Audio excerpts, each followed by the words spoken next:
Assalamualaikum warahmatullahi wabarakatuh. Bersama saya Putri Nuzuli Yutiana, kelas 12 MIPA. Dalam beberapa menit ke depan akan mengajak Anda menganalisis salah satu kasus pelanggaran hukum di Indonesia, yakni kasus perusakan barang bukti terkait pengaturan skor Liga Indonesia. Awal tahun 2020, tepatnya pertengahan Februari 2020, mantan PLT Ketua Umum PSSI, Joko Driono, atau akrab disapa Jokdri, ditetapkan sebagai tersangka kasus perusakan barang bukti pengaturan skor Liga Indonesia.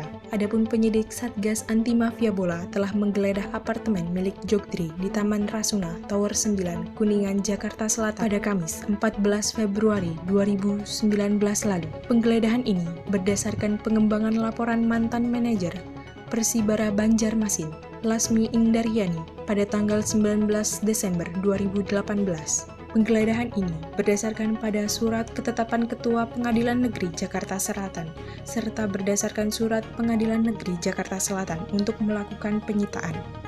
Dari penggeledahan tersebut, penyidik menyita beberapa barang bukti seperti laptop, handphone, kartu ATM, bukti transfer, buku tabungan, dan lain-lain dengan total sebanyak 75 item milik Jokdri. Kejadian ini bermula saat seorang saksi melapor tentang pemasangan garis polisi di kantor PT Liga Indonesia kepada Jokdri. Joko Driono kemudian memerintahkan seorang saksi lainnya untuk mengambil berkas-berkas yang terdapat di dalam kantor PT Liga Indonesia. Dasar hukum pada kasus ini adalah sebagai berikut. Pasal 363 ayat 1 ke-3 dan ke-4 KUHP tentang pencurian di malam hari di suatu rumah atau pekarangan tertutup yang ada rumahnya, yang dilakukan oleh orang yang ada di situ tidak diketahui atau tidak dikehendaki orang yang bersangkutan, serta tentang pencurian yang dilakukan oleh 2 orang atau lebih dengan bersekutu, dengan ancaman pidana penjara maksimal 7 tahun. Pasal 235 JO, Pasal 233 JO, Pasal 55 ayat 1 ke-1 KUHP tentang menghancurkan, merusak, membuat, tidak dapat dipakai, menghilangkan barang-barang yang digunakan untuk meyakinkan atau membuktikan sesuatu di muka penguasa yang berwenang. Sidang perdana kasus ini dilaksanakan pada tanggal 6 Mei 2019 dengan agenda pembacaan dakwaan dari Jaksa Penuntut Umum. Persidangan kemudian dilanjutkan dengan penyampaian keterangan dari beberapa saksi.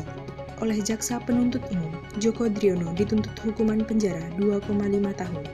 Tuntutan ini disampaikan sebagai lanjutan pembacaan hukuman sebelumnya di Pengadilan Negeri Jakarta Selatan pada Kamis 4 Juli 2019.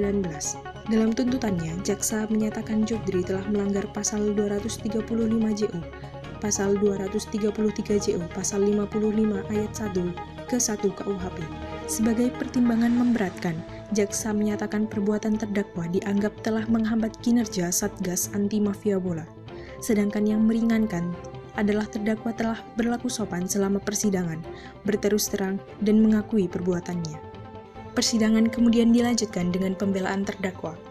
Namun sayang, pembelaan ditolak oleh majelis hakim. Persidangan kemudian dilanjutkan dengan pembacaan duplik. Persidangan akhirnya berakhir dengan divonisnya Joko Driono selama 1,5 tahun penjara oleh Majelis Hakim Pengadilan Negeri Jakarta Selatan pada Selasa 23 Juli 2019.